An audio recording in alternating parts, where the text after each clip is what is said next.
Well, hello, all you tech geeks. This is the Let's Tech About It podcast. We haven't disappeared. We just had, let's just say, Aman, some technical difficulties. I'm still Aayush. I have decided that if we have a tech podcast, we can't claim we have technological issues, Aman.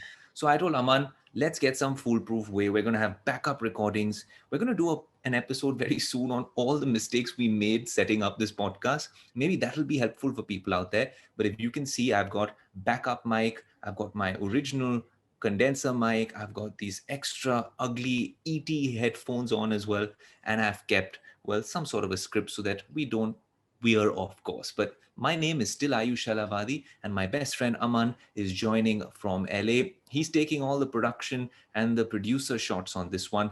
But today we want to discuss something which sort of sets up perfectly from our last chat on the Google I/O conference, Aman, the WWDC event. Wasn't it an interesting event? So many things happened.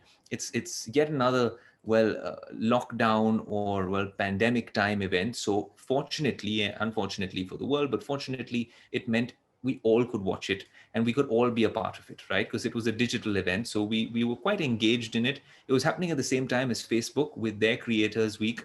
But I think this was an interesting event in terms of some of the launches and some of, well, the bummers that we sort of expected but never really happened. Well, I think let's break it down in a way, Aman, where you can tell me a few things you liked and a few things I liked. We can't cover it all. There's no point. Everyone's done it on YouTube. But we are those two tech geeks, the two best friends, always battling it out. And I think let's just discuss what we thought made sense. Aman, very quickly, what's your top two things? And then, of course, the culmination is going to be the talk about this guy, because we always end up talking It's about this guy, the always iPad. this guy with this. It's always that. That's what they've bet their future on. But yes, I think there were lots of good things. For me, the most exciting one was universal control. I think that is something that is, it's really, it could be really awesome. I mean, I can't imagine just moving my mouse from my Mac or my iMac or my MacBook and just moving it onto my iPad. I mean, we saw Craig Federighi do that in the demo, and that's really cool. Although I have to say, it's not completely new. And there is a company called Logitech. A lot of you might have heard of them, that make really good accessories for pretty much any kind of product, right? They make mice, they make keyboards, they make gaming things, they make also pretty good keyboards for your iPads in case you don't want to shell out too much money for one of those magic ones where your iPad is floating. So they have something called the Logitech Flow, which works with a few of their products and is actually one step even better than what Apple did. It can do it from Windows and Mac devices, and you can copy and paste files from one to the other as long as you have the software sort of installed on both, and your peripherals, which is your mouse and your keyboard, is sort of connected to both. Obviously, it's a little more complicated. It's not as seamless as what Apple, but then obviously that's their ecosystem, right? They bet their lives on it. So I'll tell you something, Aman. Like I wanna play devil's advocate here. Like you said, Windows has been doing this for a while, right? We've seen so many business terminals, even on the Bloomberg terminal. I worked at Bloomberg. Seamlessly, you can work with two screens, with three screens, and drag and drop things. But of course, now they've worked with their ecosystem at Apple. But Apple had sort of, I know it's very different, but they had implemented Sidecar for so long. Like I've used my iPad as a secondary screen to my Mac. I know it requires some level of connections and you need to set it up, but this is something that it was. I mean, I know everyone's really impressed with this universal controls and the way they sort of advertised it in that particular keynote. Right. But the truth is, shouldn't this have happened yesterday? I I mean, agree. it's happening now. Yeah. Like it's you're in their ecosystem. They're not very compatible with other things. We know Right. Apple is very protective about it, and these are software tweaks within their ecosystem. Mm-hmm. They're very fine with doing these things, but it's like you're begging and pleading and begging and pleading, and then it comes back to the age-old argument, and everyone talks about this, that at the end of the day, the Android guys have done it, and they've done it years ago. I'm sure there's so Right. many other Right. things in this conference that we can always say.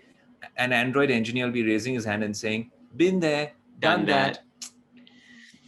I'll butt in out there and say one thing, and while it's impressive, and obviously Android and Windows have done it, but obviously it's used some kind of third party install or third party software, what Apple has given us. And this is just me trying to sort of negate things that you said, or if I was if I was employed by Apple, this is what I would say to someone who would tell me this, right? And the one impressive thing, though, I have to say, where Windows has not done, because I guess they just don't have something as good as an iPad, is the fact that I can move my mouse from a computer to another computer, but also to my iPad. And I thought that is more impressive than just it being from one computer to the other. So that is really cool. And then there's something that I never like we don't really talk about, but the fact that you have iCloud, and if you have good enough, if you've bought all of the space that you need, you can pretty much access pretty much anything on any of your devices from any of your devices, which I thought that's really cool. But again, it's all because of their ecosystem, and that's their whole. I think that's their long term game, right? They're buying you. They're basically pulling you into the ecosystem. All you need is to like one product. You get into that one product and you're locked in, and you're going to get all of the other products just because it's part of the ecosystem. But that we've said it many times, right? I use like that's what Apple is, that's what they do best. And whatever you say, this was something, yes, it should have been done before, but I'm glad it's been done now. I'm glad it didn't take even longer. And yeah, what else did you like? What else stood out to you?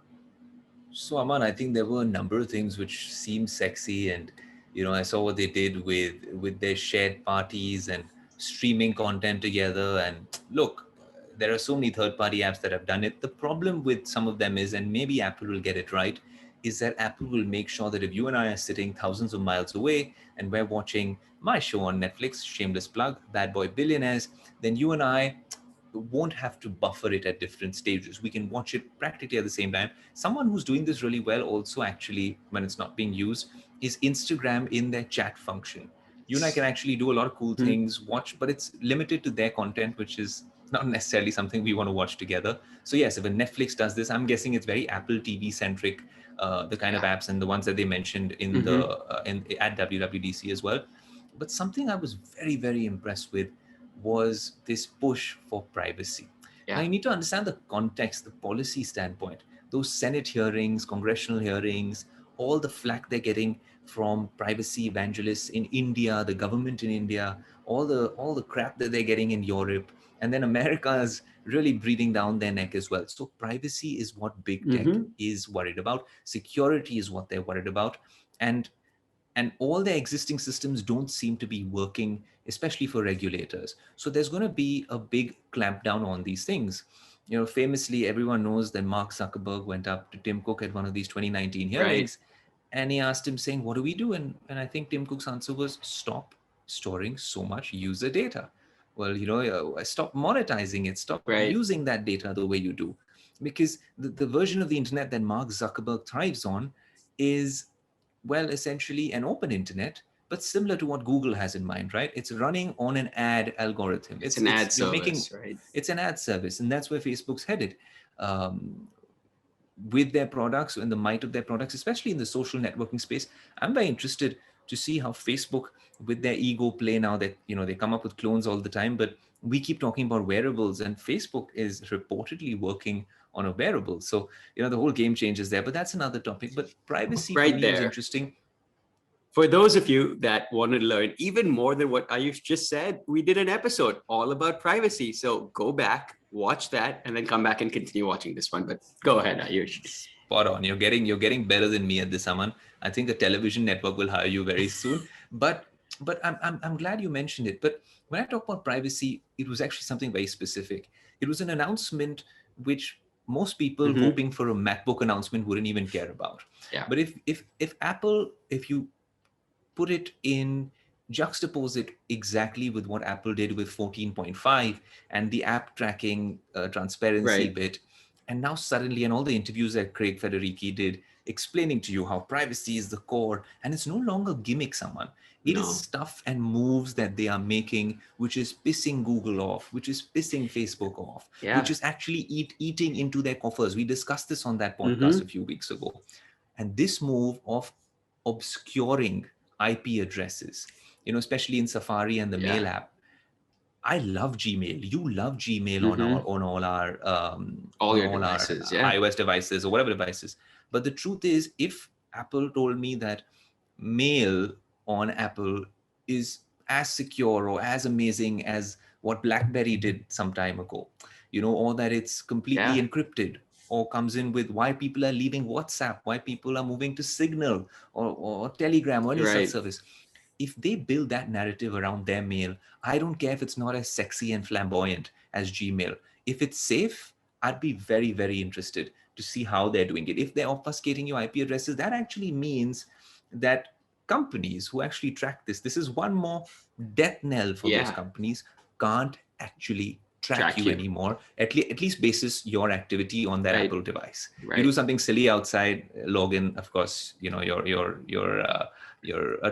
laying a trap for, Y- or they've laid a trap for you anyhow. But that's kind of interesting. Yeah, and something that actually just came to my mind. A lot of people use what are they called? Damn it, I'm losing my mind. VPNs. VPNs. Thank you. What is up with me? See, Yeah. So this is why we should not take a break on the podcast. We both yeah, become rusty. We're this getting is old.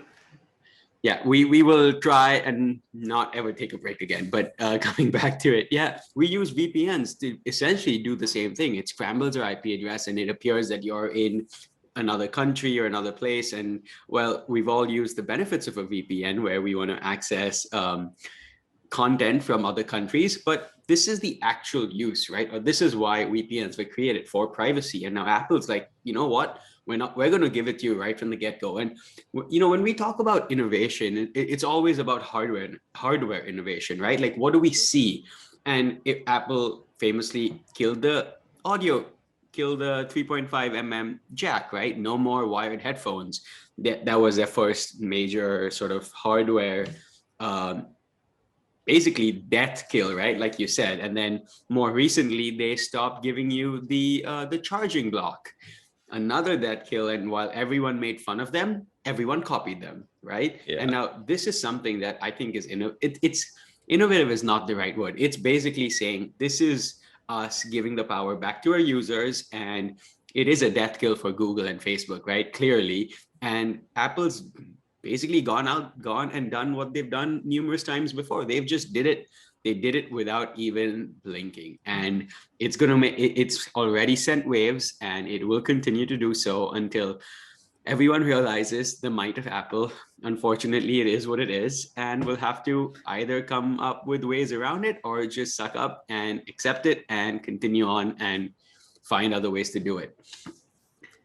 And another thing, Aman, that I found very interesting at this conference, which I know you already shared on Instagram. And guys, if look, this is a community that we're building. So if it means you're reaching out to us on WhatsApp or Instagram or LinkedIn, great. If it's in the YouTube comment section, we're watching like hawks. If you're emailing us on let's tech podcast at gmail.com, go ahead. I've been getting a few of these interesting ones, Aman, which aren't queries, which are asking us about how we want to market the podcast. Yeah. But I'm talking about genuine queries, guys, not asking us to come to your studio. That said, there's also an interesting chat. It was in our stories where I know Aman is now going to, the tables will be turned, but I thought live text was really cool. And finally, the fact that Apple is doing it and the implementation is going to be from the Photos app, which I don't know how many people use, because there's a lot of people who migrated from Android at some point, like holding on to the Google Photos app, Right. because they've got all of it on the cloud, right? So if you're not using, well, the Photos app on the Apple ecosystem, Ecosystem. then I don't know, but the implementation of it sounded interesting. But I know what you're going to say here. Well, Google it's Lens. Right? I remember having it on my Nexus like a long time ago, and I think they killed it for a while, and then Google brought it back. And I have it on my iPhone right now, which I guess I will not be using anymore, because when you're in Apple's ecosystem, rule number one, use what Apple gives you, because then you're going to get it everywhere. But yeah, it's definitely good that they finally did it. And like you said, an Android engineer somewhere like dude, that was like 8 years ago. What are you guys on, right? But Yeah. it's good that they did it. You know, I posted something on my Instagram quite recently. It was 8 years ago where I basically called out iOS 7, right? I called out iOS 7 for basically copying everything that the then Android ecosystem or the then Android OS was doing. And I basically said Apple keeps claiming that everyone's copying them, where they just went out and copied Android. But this was me back then, where I used to hate on Apple.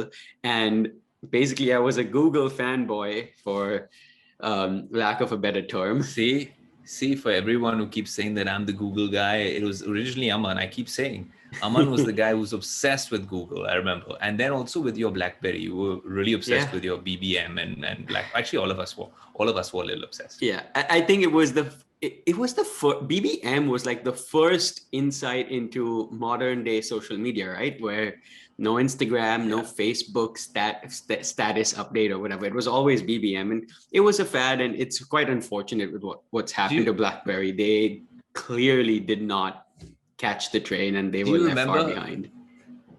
do you remember the ping function? I just keep Oh my thinking, why god! can't iMessage or WhatsApp do that? Yeah, I mean, it's yeah. it's essentially a Mm-hmm. vibrate Only. option on the back end, right? Yeah, I'm sure Android can do that or WhatsApp can do that. It's the most annoying thing, but it's the most effective thing when yeah, you're thousands of miles away. yeah, I can like annoy the crap out of you. I know in the end of it, they had come up with some sort of restriction on the number of pings you could do, and I yeah. I remember think waking 20 you up so times at a often, time.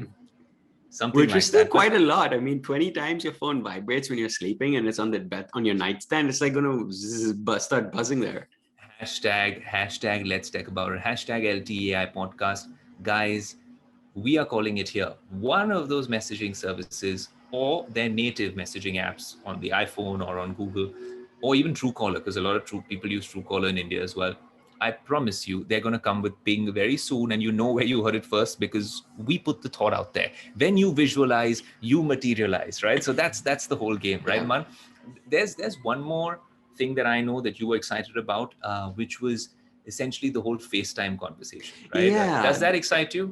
I mean, it's not exciting. I mean, they're clearly late to the game. I mean, I think the amount of money Zoom has made in the last 18 months is probably abnormal. But yes, FaceTime is now available across every single device. You can send a link, you can schedule a time for a FaceTime call, you can get onto a FaceTime call from an Android device, from a PC, through a web browser, the works. Basically, FaceTime is Zoom. What Right. more So I can I think I say? think I think it's kind of cool that the fact that you can now do it on an Android device, you can do it on your Yeah, computer as well, and they promise that they'll manage that same level of encryption, which and I'll be interested privacy. to see. Yeah, and if you're again now you're on another device, and anyways, they've been talking about Safari as well. There was that whole bit about iCloud Plus, which seemed a little bit like a gimmick, but Yeah, they're obviously souping it up with privacy.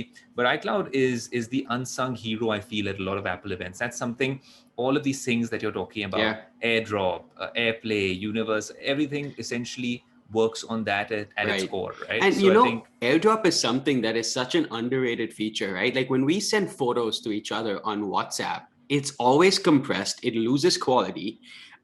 Even to a certain extent, I think iMessage compresses it as well. But then yeah, AirDrop, you can send it as if I've sent movies I think from my iMac, from my Mac to my phone, like that, where that's that's amazing, true. right? I, I, That's I true. think AirDrop is super underrated. There is a value to something like that. Again, and here's the thing, it doesn't necessarily just work on your iCloud account. It's Yeah, cross iCloud accounts. It just needs to be Apple devices. So that's yeah. another thing that Apple has, and no one ever has ever spoken about it. So everyone, you heard it first. We're giving AirDrop a big thumbs up and a big sort of celebrity status, that AirDrop was a big deal. It still is a big deal. But on that Absolutely. note, I was thinking for a long time about the issues I have with Chrome and why I'm actually thinking of switching over to Safari because, well, one, they're giving me privacy and all of this extra added encryption. And the biggest thing, which we've saved for the end, is Safari gives me basically desktop level browser on my iPad, which Chrome still Yeah. does not give me.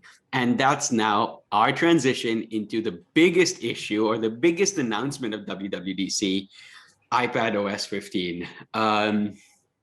Why don't you tell me, Ayush, what do you think? I mean, they're doing I all love. these things, but I don't know. You know what? So I have a few very interesting things to talk about.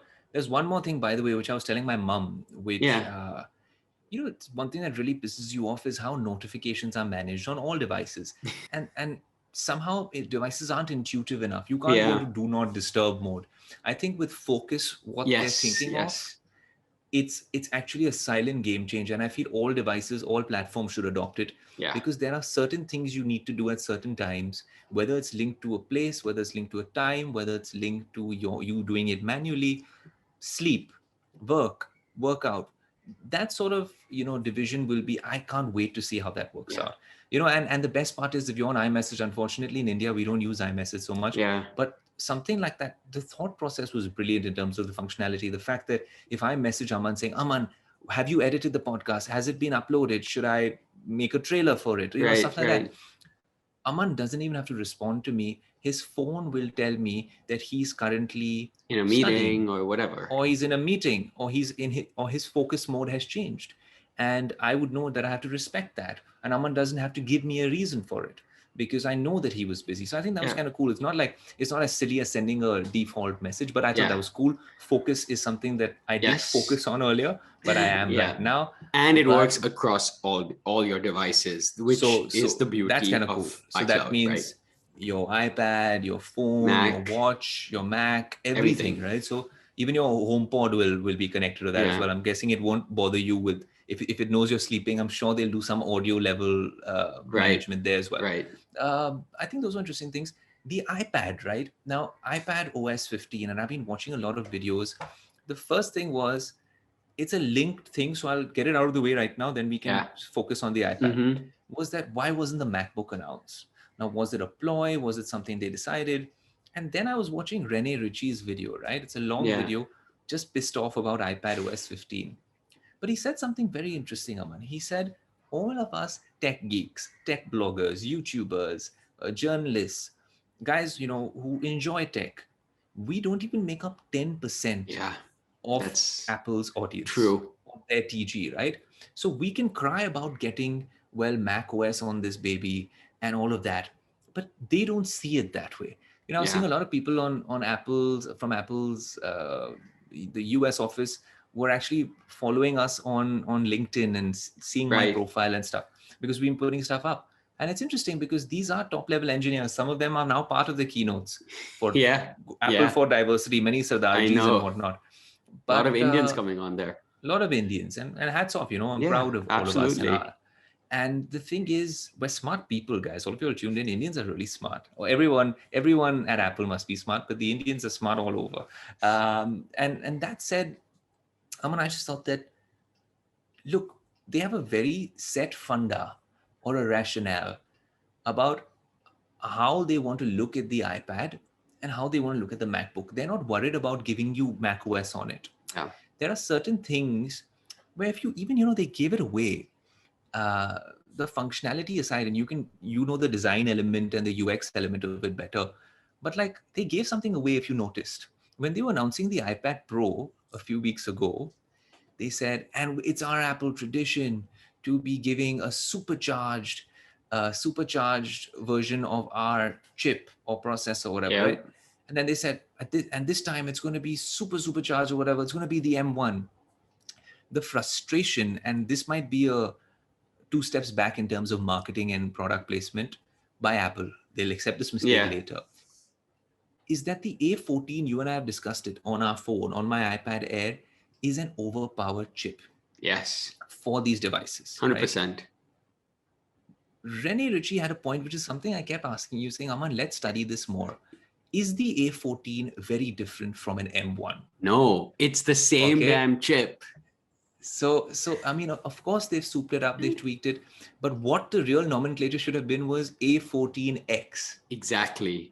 right? Yes. Or a Z or something like that. Yeah. But I was but gonna it's say I was actually gonna say this as my next point. It's not that they've it's not a M1 was always supposed to be for the iPad. It was not Yeah. supposed to be for the Mac. It's just that they took that and put it in the Mac, and then they said, "Oh, we're now taking it from the Mac and putting it in the iPad." It's actually not that. That was, I like you think said, it works, Aman. Like we've discussed this before. I don't want to like bore people, but yeah, on the cores, on the multi-core fronts, all the Z's and the X's have performed better than their non-lettered counterparts. So counterparts, yep, the A12Z had performed better than the than the A12. A12 or the X or whatever. So I'm just saying that these lettered ones have always been souped up versions of Yeah. version zero, and Mm-hmm. that's exactly what it is. Now, that said, if you take an iPad Pro with my brand new iPad Air, it will outperform it. Of course, it is a Yeah. supercharged version of this chip. The chips, guys, are based on thermal capacity.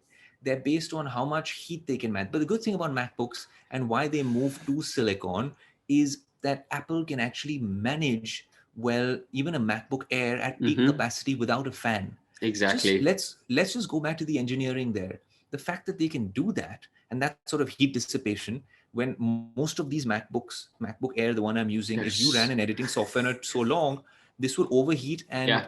then the motherboard would give way.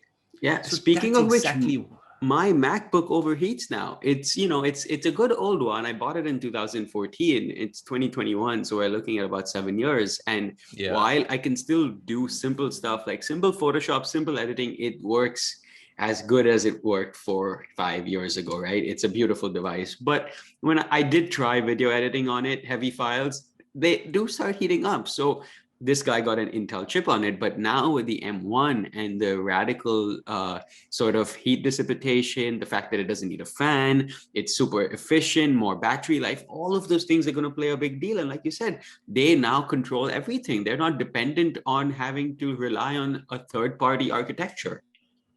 Even if they give me FCP and Lightroom support and stuff, Yeah. the thing is, how much more is that naming it an M1 in an iPad Pro giving me than how different is the comparison between an iPad Air and iPad Pro this year than it was in 2018? The only difference is the Air has become so much better, Exactly. and they've maintained those hardware differences and sort of throttled this in some ways. Right. In terms of RAM performance, because honestly, even the Pro doesn't utilize all the RAM that it Yep. has.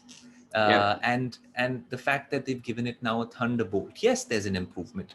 If you want to do a comparison on the iPad Air versus Pro, we've spoken about it.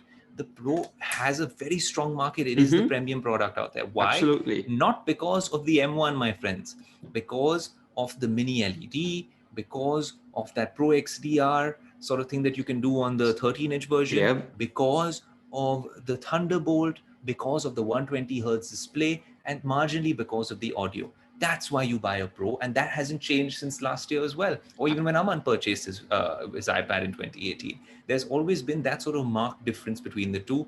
That said, there is nothing that maybe 99.9% of the things you can do on the Pro, I can do on this Air. And that's quite Absolutely. similar to your MacBook line as well now. They both run on M1, Yeah. and I don't see the difference there. So let's get it out of the way.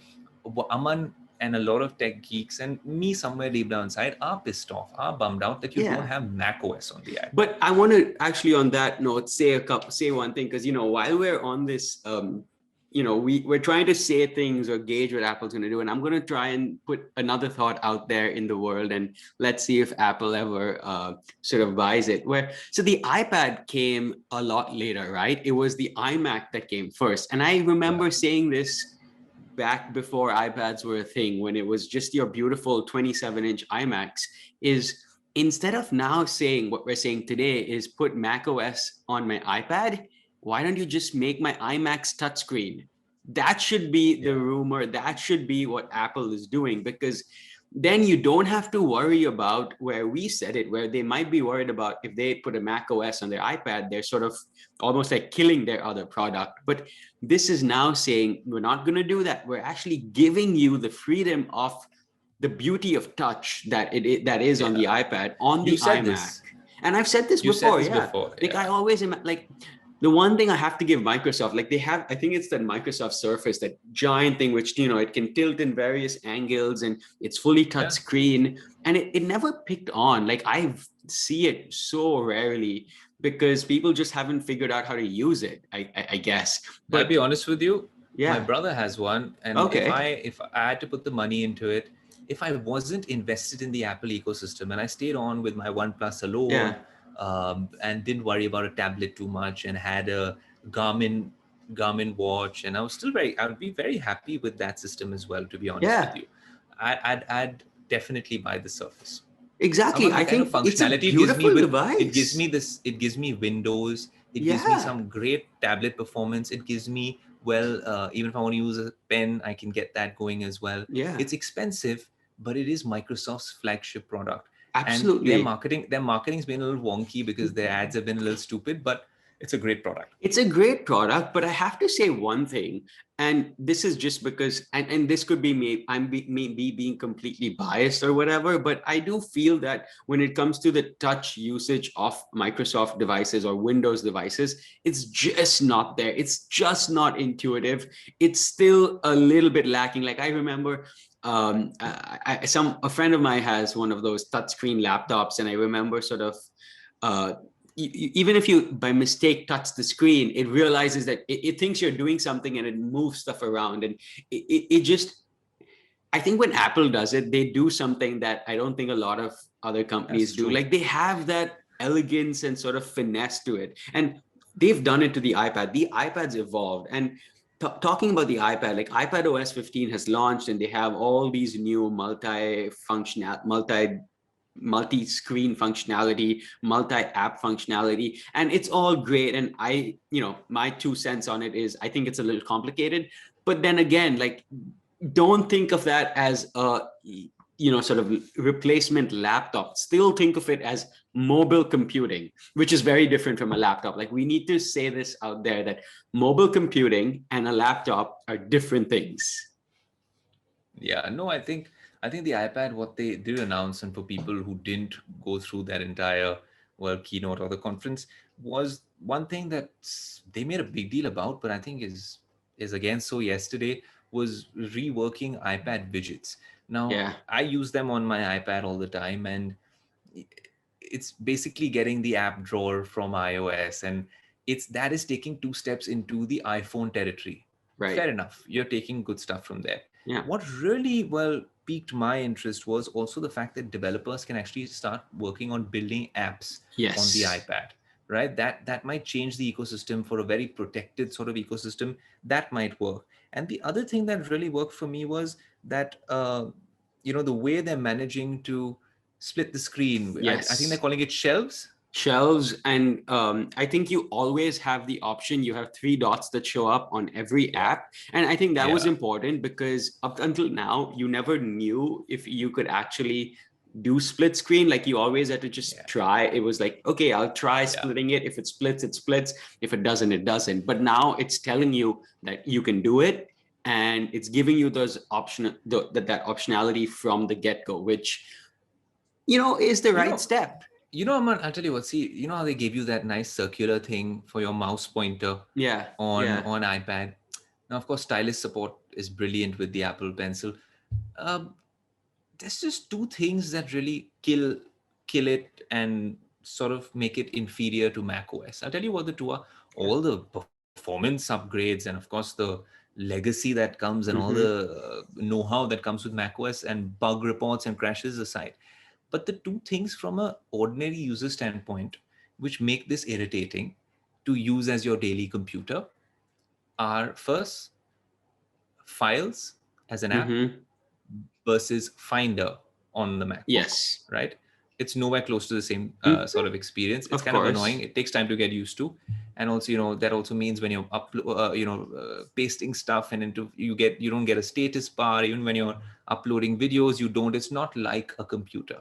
It's just complete. It says it's happening, and when it's done, you get a beep, and a folder shows up. Yeah. It's very elementary. It seems like they're mocking the tech geek with his intellect, right? Right. Right. And the second thing is obviously Windows, where these guys are using shells. Yeah. So I'm saying, what are the two things you can do? You've taken an approach as Apple saying, okay, I don't want to give you Mac OS on an iPad. That's Yeah. non-negotiable. That's not happening Yeah. right It's now. not Fair going to enough. happen. Fair enough. Let's stop asking for it. They're not going to do Yeah. it. They've taken the approach where they keep revamping iPad OS. So then I think they should keep their ear to the ground and fix the Files app to make it even Yeah. better than Finder, right? Because Yes. they have things on touch and the power of touch which Finder doesn't Finder have, doesn't. Exactly. right? And Mm-hmm. Spotlight works really well, right? On iOS and Yeah. iPadOS, I think Spotlight Spotlight works works so great. well, Yeah. right? Like, 100%. and now with this photo, live text, and all of that, it's going to Mm-hmm. be even cooler. The kind of things Mm-hmm. we can search Yeah. for. You can search. Yeah. And I feel like, so that's one thing, Aman. And if they fix that and make their shelves better, like they've taken Yeah. a baby step, Baby step. One a little step. bit like Windows, right? Let me resize it. Let Yeah. me do weird things with it, with Yeah. just like a window. At least give me the Windows option for it, Yeah. right? At least let me do 4. It Window changes things. over And window. Yeah. yeah, window over window. That minimize option doesn't exist right now, right? It's too That's a problem. rigid. It's rigid to having just two things on one can't overlap the other. And I think they should allow that, where I can have one app open, I have a second one open on top of it, I can resize it, I can push it to one side. I think they can get there. I feel like obviously they can't just completely go in and do that. They have to do it step by step. It's definitely a right. It's a step in the right direction. But here is one thing where I want to come back to it, where we keep talking about the iPad replacing a laptop, and I think we need to stop saying that, because I don't think it's replacing a laptop. Apple is just saying, hey, we have these two great products. You can do pretty much everything on either one of them, but it's up to you to choose the workflow that you like. You cannot Yeah. just say that it's just replacing a laptop, because there are things on Mac OS that you just cannot do on an iPad OS. But whose mistake is that? It's I'll tell Apple's you mistake. Yeah, It's there's two their mistakes on Apple's yeah, part. it's Apple's mistake. The first mistake comes in because The they went chip. on saying your next Laptop computer is is an not a iPad. computer. Yeah. Your Yeah. next computer is not a computer. It's a sheet of glass and blah blah Yeah. blah and rubbish, right? And then you gave me a 30,000 rupee magic keyboard. Yeah. So I start thinking it's a computer, right? Yeah. It's not an Yeah. ordinary Yeah. typing keyboard. I remember coming to the US in 2013. I thought it was so cool. I saw a lot of these. I met this girl, and she was sitting out there, writer from Eastern Europe, and one of my friends knew her, and she was sitting there, and we'd been partying around New York all night, and we went to Starbucks for some coffee, and she was sitting out there and judging us, typing on this iPad with this really shady looking keyboard back in the day. And I Yeah. said, my God, people, I know this existed, Yeah. but people Yeah. are doing. I said, what do you do? May I ask? She's like, I go to NYU. I am studying English literature, and I'm writing a book. And I said, okay, she's writing a book on her iPad. That was her workflow, because Yeah. that's what she needed it for. She didn't edit like you and me. Yeah. She didn't need to do voiceovers, Yeah. podcasts. So I feel like there was a use case for even some sort of creative people. I'll tell you how you can fix it. And the second thing, you're right, the chip, right? Yeah, They're the coming chip. Mission Impossible. I know. Like Mr. Tim Cook coming in over there and then transplanting the M. Come Yes, on. stealing it. That was, I think Apple will agree that it was a mistake on their part, and they've just, I guess, messed people's minds up a little bit, where now we're asking for something that they never intended on giving us. Yeah. And when you're messing, you're right, it's messed with the minds, and it's it's a case of lowered expectations, because at some point I need to now start expecting less. Yeah. And if my only reason to basically be excited about an event is that if I have an Apple product which is more than 2 years old, more than actually 3 Right. years old, so I need to upgrade it. No one's going to do it in a year. No one's changing from last year's iPad to this year's iPad. I mean, people who are, I think, I'm still on have the luxury. 2018. I'm still on Yeah, and 2018, and it works absolutely fine for me. And yes, look at, they were very sly with their pricing of the iPads, right? On what iPad was now this my iPad Air is a super powered, supercharged, brilliant device. I love it. I'm in love with it. I go to sleep with it. I wake up with it. I send Yeah. emails with it. I'm using it right now while we're doing the podcast as well. This is Yeah. more important than my iPhone to me now. I agree. Aman was right. When he told me to get the iPad. It made sense. That said, it's a product which, I always thought was a luxury product. Like, if you have a laptop and a good phone, why do you need an iPad? But now that I've sort of replaced my laptop, more or less, with the iPad, I appreciate both worlds. But Apple, you're right, hasn't made it clear from the branding standpoint. Yeah. they've left it open. But I also feel there's some level, and they won't accept it, and you might not accept it, but there's some level of complacency that has crept in there, saying, look, the ecosystem guys are going to do it anyways. They love our product. Someone in Right. your family loves something. Yeah. There's a hook for everyone.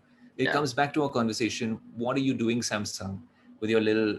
I saw their new notebooks that they've come up with, and their iPad sort of replacements with their tabs with a keyboard and all.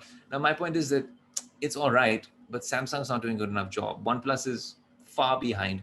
Where's that alternative ecosystem? That is the real answer as a tech neutral enthusiast, Yeah. right? So once that ecosystem comes up, I think it'll be great. But I think overall, there were interesting tweaks also. By the way, I didn't mention to WatchOS, but there's small tweaks. It'll make WatchOS more interesting. And I've also, I think, coming into my sort of ranking now, Aman, your advice was right. I must confess, my iPad is my watch is my number one device. My iPad is my Always. number two device. Because frankly, I don't use my iPhone as much. I should have bought an SE maybe, because I have a camera, I have Yeah. an iPad. The watch is my remote control. I take calls on this. Yeah. So I'm just going to tweak this. And I know it's digressing. For people investing in the ecosystem, don't think that the phone Is is the everything. crucial Yeah. part. You could get into the ecosystem at the cheapest level, at the mini or the SE. Yeah. I would say now the mini, because 5G is going to become a thing. Right. But if you're getting in at the mini level also, or at the iPhone 12 level, it's great. Don't overspend like Aman and me on the Pro or Pro Max unless you're really crazy about that third lens and as a status symbol or a color. Other than that, I think if you have one of those cheaper ones, you get a good watch with cellular. Buy at least AirPods 2 or Yeah. the non-Pro versions, whichever ones are available then, and you've got an ecosystem running. Yeah. And I if you think like that an iPad, the iPad Air, which you use, is a brilliant with device. your pencil And and the your pencil. pencil. I mean, I think there's so many options, and I think it's the same for me. The watch is my number one product. The pencil is my number Yeah, two product, and it obviously ties correct. to an iPad. But the Yeah. phone is the phone. It is because it's a phone, and you do your social media on it or whatever. It's But just, yeah, it's just it's not as important yeah, it's anymore. Yeah. not. It's just not. Like And what is my mom's iPhone 12, your yeah, 12 Pro and my 12 Pro Max. If I'm using Instagram, how different on is the any of user them. experience? Yeah, So I feel like yeah, it's a great conversation we should have. yeah, The cheapest ecosystem to and its benefits, and the most yeah, expensive Apple ecosystem and its benefits. And you'd be surprised that yeah, barring how your perception and your friends' perception of the ecosystem is, you'd be 99% having the same user experience. So I think interesting times, Aman, to be alive. yeah. Yeah, iPad OS, I hope it keeps getting better. I think in a few weeks we'll all be downloading those updates, and it's going to be interesting times. But I think very soon now we're going to chat on exactly what made us, Aman, on this podcast, well, adopt all sorts of fail-safe Oh technology my God. measures, because Yeah. yeah, tech geeks have had a tough time. So maybe that's our next couple of episodes. Yeah, we should definitely talk about it because we've had to do a big, I don't know, I have 4 recordings happening right now on 4 different devices just so that one of them is successful and we can give our lovely community that is slowly growing a Yeah. good product. I mean, even we want to give you guys good quality audio, good quality video, and maybe Apple will make a podcasting software for us. Who knows? But Absolutely. I think it's definitely something we should talk about. It will maybe inspire other people to do their own podcast, be part of this community. Keep liking our videos. Keep commenting. Send us the DMs. You have our email. It's the Let's Tech Podcast at gmail.com. Our Instagrams are down below as always. Keep showing us the love that you already have been showing for all these months that we've been coming on and geeking about a lot of things. But this was definitely a good chat. It was a fun event to watch and talk about because there's so many things happening, and we've hit a few nails on the head here. We've sort of started rumor mills for some other products. So I think we'll keep doing that. We'll keep our spidey senses on alert so that you guys are always caught up. And until next time, Goodbye for now.